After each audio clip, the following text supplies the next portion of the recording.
What's good, everyone? Welcome back to Skate Athletics. In this video, we're going to talk about dorsiflexion. A while back, I posted on Instagram to see what topics some of you guys wanted to see covered, and Christopher Lopez, shout out BSA, commented this: I've been on a similar journey seeking great stretches and workouts to help my skating. My dorsiflexion is a huge deal for me, especially after several injuries on the same ankle. I'm realizing that proper range of motion will help set your body up right above your board that will give you the right balance and leverage you need in order to really progress. Brother, I could not agree more with what you said. Honestly, it's such a big factor. And I thought that made a great video topic. So in this video, we're going to define what dorsiflexion is, how a lack of dorsiflexion is going to affect your skateboarding.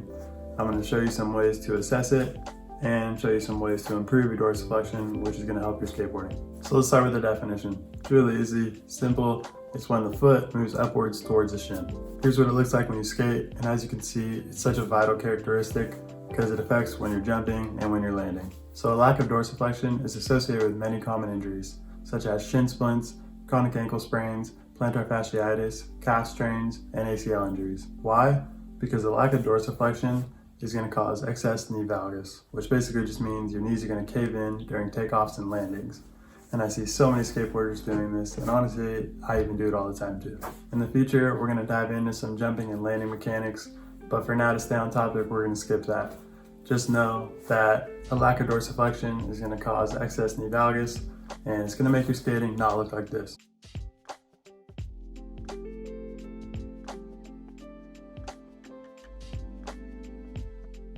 God damn, look at that.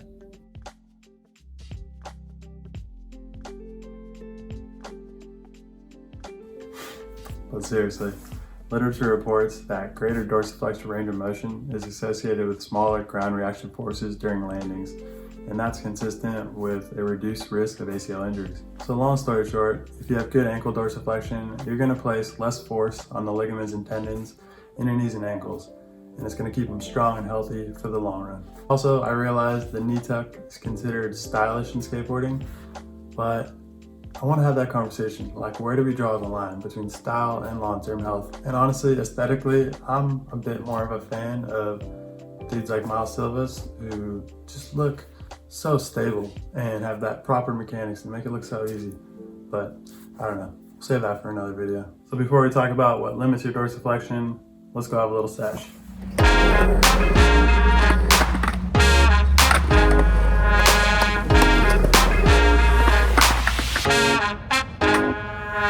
Goes lights, camera action when I step into the limelight. Easily adapted to the high life.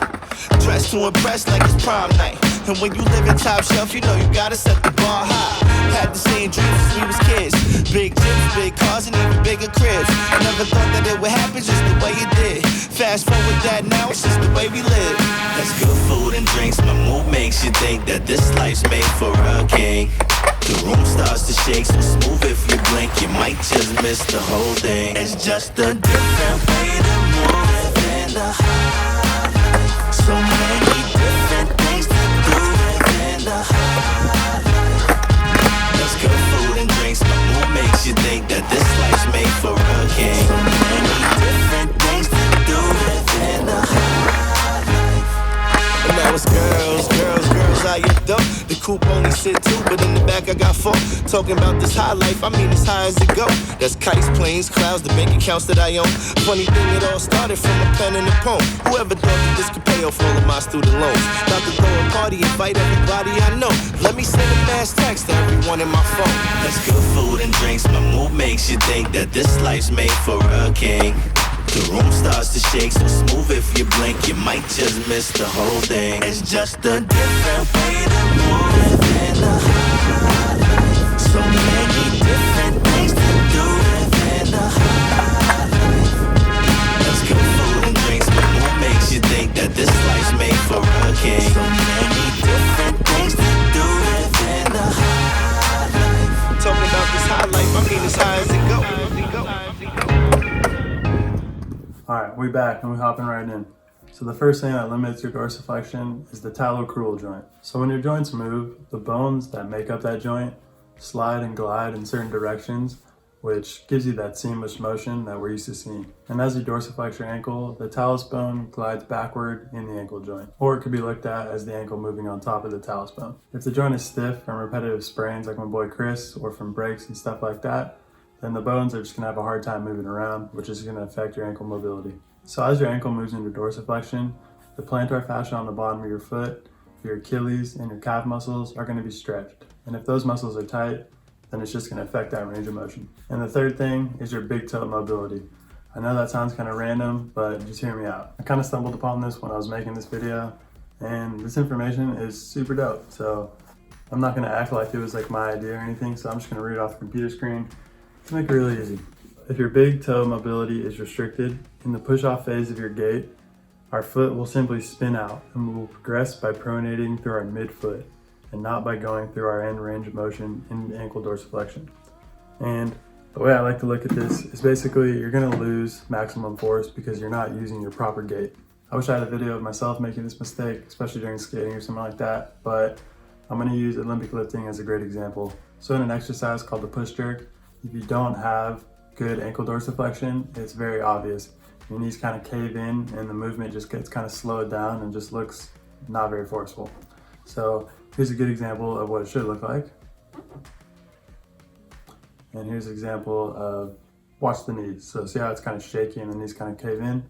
That is a clear example of losing power and losing force when you're going through that ankle dorsiflexion range of motion. Now let's look at some ways you can improve your ankle dorsiflexion. And of course, first, let's take a little skate break.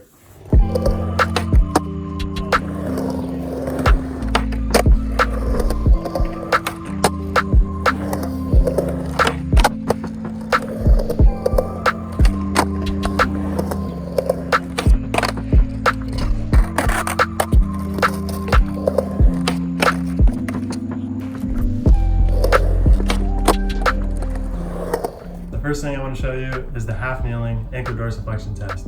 And this is just going to give you a good idea of where your ankle mobility is at and what exercises are going to help you the most. The only thing you're going to need is a wall and something to measure about 5 inches. So start by placing your big toe about 5 inches away from the wall. And all you're going to do is lean forward, tracking your knee as far as you can until it touches the wall.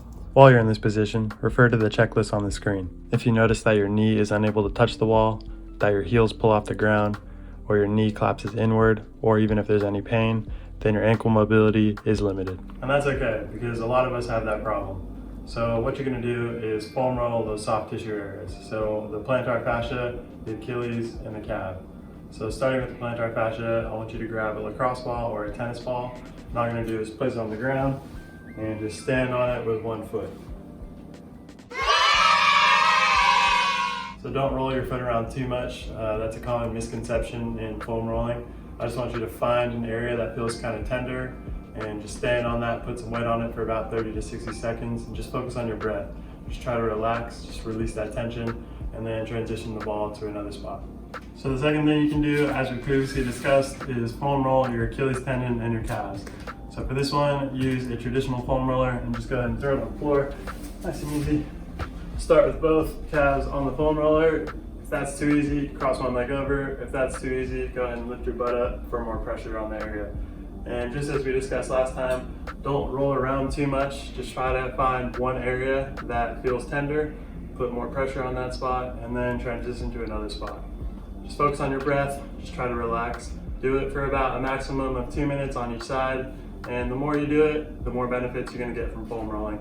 I know it kind of hurts, but trust me, it's gonna help you a lot. All right, now let's move on to some dynamic mobility exercises.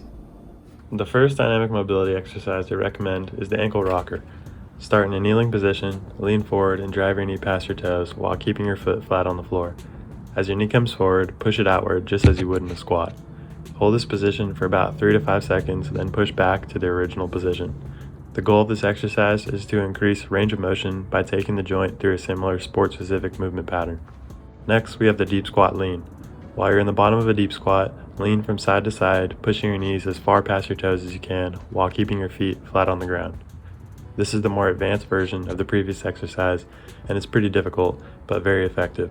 If you have trouble getting into the deep squat, you can try this version where you release one leg so you don't have to hold the full deep squat. Additionally, you can use your board, a pole, or something weighted to help you hold that deep squat position. Next, we have the split squat. Place your feet about one running stride length apart while keeping them hip width. Place about 70% of your weight on the front foot and dip down and slightly forward as you drive your knee wide and past your toes. Use your front leg to push the ground away from you as you return to the standing position, and use your hands for balance and keep your back straight. Use this exercise in your warm-ups or as a full workout. Split squats are great for building muscle and of course increasing your dorsiflexion. If you're about to skate, try 1 set of 10 reps on each side, and to build some strength, try 3 to 4 sets with 12 reps. So there you have it. Use foam rolling and those mobility exercises as a tool to help increase your dorsiflexion. So I feel like this video could have been like an hour long because there are so many dope mobility exercises that'll help your ankle dorsiflexion, but I just wanted to give you some concrete exercises that don't really require equipment, but some additional things I want you to look into are static stretches for the calf and Achilles, and look into banded distractions.